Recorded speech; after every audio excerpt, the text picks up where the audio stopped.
kita akan membahas salah satu emiten yang ada di Bursa Efek Indonesia. Untuk sore hari ini kita akan membahas salah satu emiten yang tak lama lagi akan melantai di Bursa Efek Indonesia di sektor barang baku, PT DAS Bara Lestari Tbk atau dengan kode emitennya DAAZ atau DAS yang akan berencana melantai pada 11 November 2024. Lalu bagaimana nih dengan valuasinya dan juga tanggal-tanggal efektif IPO-nya serta prospek bisnisnya? Yuk kita akan bahas di slide di samping saya. Ya, kita ketahui untuk dari sektornya, dari DAS Bara Lestari Tbk itu masuk di sektor barang baku. Kemudian kita ketahui harga penawarannya nanti akan berkisar di Rp835 hingga Rp900 per lembar saham. Untuk tanggal penawaran umumnya nanti akan jatuh pada tanggal 1 hingga 7 November 2024 dan penjatahan efeknya nanti akan jatuh di 7 November. Untuk pendistribusian sahamnya pada 8 November dan akan melantai atau listing pada 11 November 2024. Kemudian di sini untuk saham yang ditawarkannya nanti berkisar 3 juta lot atau persentase total sahamnya sekitar 15,02%. Nantinya dana IPO yang diraih berkisar 250,5 miliar atau hingga 270 miliar rupiah atau setara market cap-nya 1,67 triliun rupiah hingga 1,79 triliun rupiah. Dan di sini menariknya adalah penjamin emisinya adalah satu penjamin emisi dengan kode emitennya cuan, yaitu Henan Putih Rai Sekuritas. Dan di sini di mana juga IPO DAS masuk di papan utama. Dan menariknya saham DAS sendiri adalah termasuk saham syariah. Jadi ini bisa menarik nih untuk para investor yang biasanya mencari saham-saham syariah. Nah, IPO DAS ini yang masuk dalam saham syariah. Nah, kemudian untuk apa saja sih penggunaan dana IPO-nya? Ya, jadi di sini dibagi beberapa poin. Yang pertama kalau kita lihat sebesar 33,34% akan digunakan perseroan, yaitu nantinya sebesar 98,6% untuk pembelian biji nikel. Kemudian yang poin kedua sebesar 66,66% akan digunakan untuk pinjaman kepada anak usahanya. Di mana yang pertama 50% dialokasikan kepada PT Bara Makmur Dwi Tama atau BMD yang akan digunakan BMD sendiri untuk dibagi lagi 98% untuk pembelian batu bara, kemudian 2% untuk modal kerja BMD, kemudian 50% dialokasikan kepada PT Indo Lautan Energi atau anak usahanya yang kedua atau ILE yang akan digunakan untuk 99% untuk pembelian bahan bakar solar, kemudian 1% untuk modal kerja yang digunakan untuk biaya tenaga kerja dan juga biaya logistik. Nah, kira-kira bisnisnya apa saja sih dari DAS sendiri?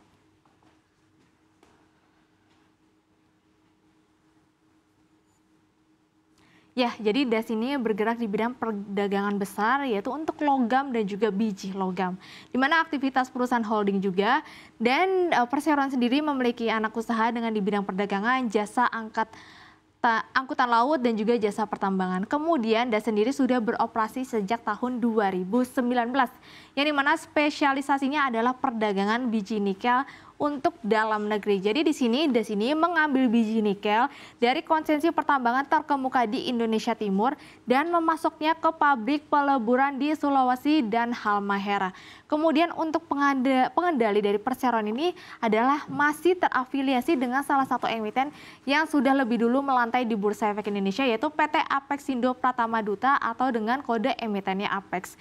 Jadi di mana untuk pemegang saham dari DAS itu sama dengan pemegang saham Apex yaitu Pak Erwin Sutanto. Yang kita ketahui pemegang saham Pak Erwin Sutanto di DAS sendiri adalah sebesar 15%. Untuk sisanya Zainal Abidin Syah sejumlah 20%, kemudian ada Irawan Sastro Tanojo 15% dan juga PT DAS sendiri DAS Nusantara Abadi sebesar 50% saham. Nah, lalu bagaimana nih dengan kinerja keuangan dari perseroan? Ya, kita ketahui di sini laba bersih atau laba bersih berjalan dari perseroan memang tercatat turun di per April 2024 sesuai dengan prospektusnya di mana laba bersihnya tercatat terdepresiasi sebesar 13,35%. Kalau kita lihat di sini per April 2023 tercatat 98 miliar rupiah menjadi 84,9 miliar rupiah atau turun sekitar 13,3%. Kalau kita lihat sebenarnya secara pendapatan itu masih meningkat yaitu dari 2,49 triliun menjadi 2,58 triliun rupiah atau naik tipis sekitar 3,65%. Dan bahkan dari margin perseroan sebenarnya masih meningkat tipis. Di per April 2024 marginnya tercatat 7,97% dan di per April 2023 marginnya itu hanya 6,49%. Nah, lalu apa sih yang menyebabkan laba bersihnya turun sekitar 13,3%?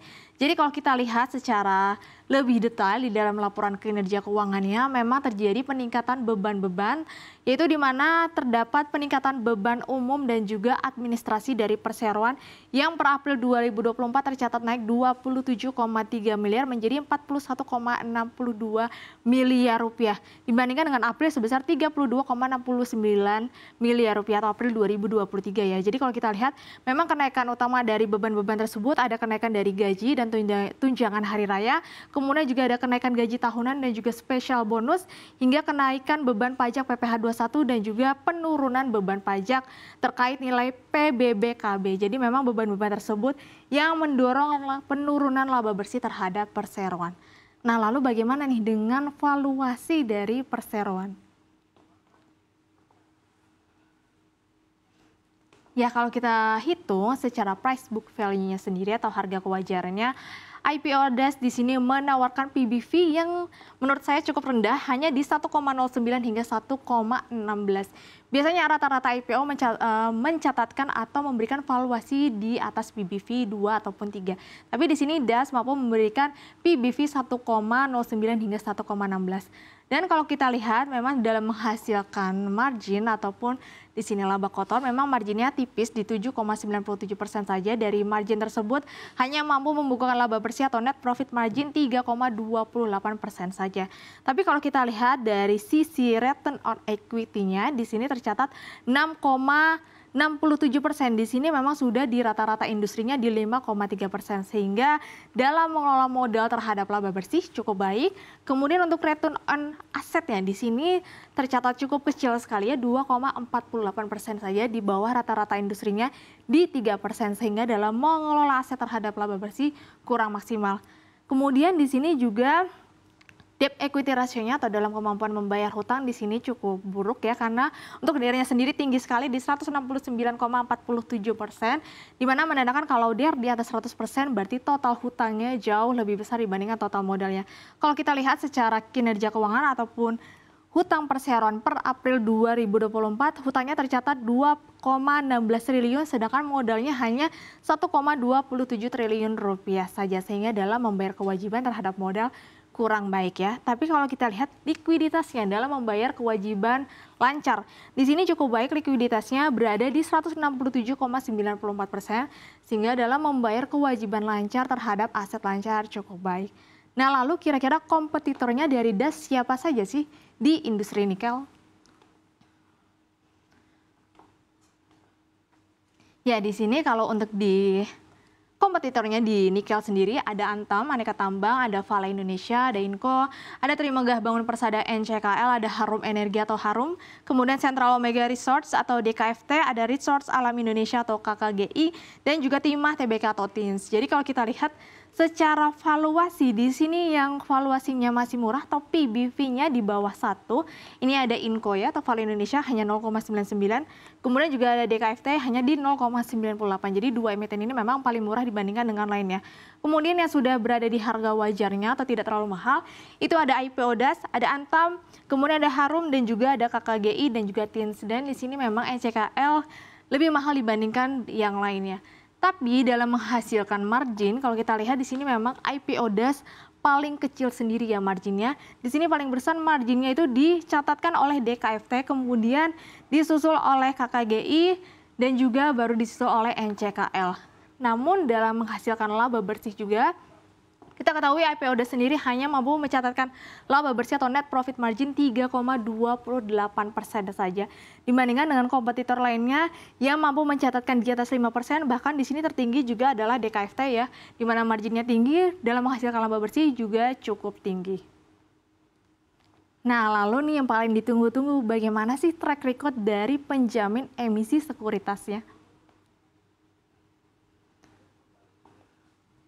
Ya, kita ketahui memang tidak banyak ya yang telah jaminkan emisinya di bawah naungan Henan Putih Rai Sekuritas.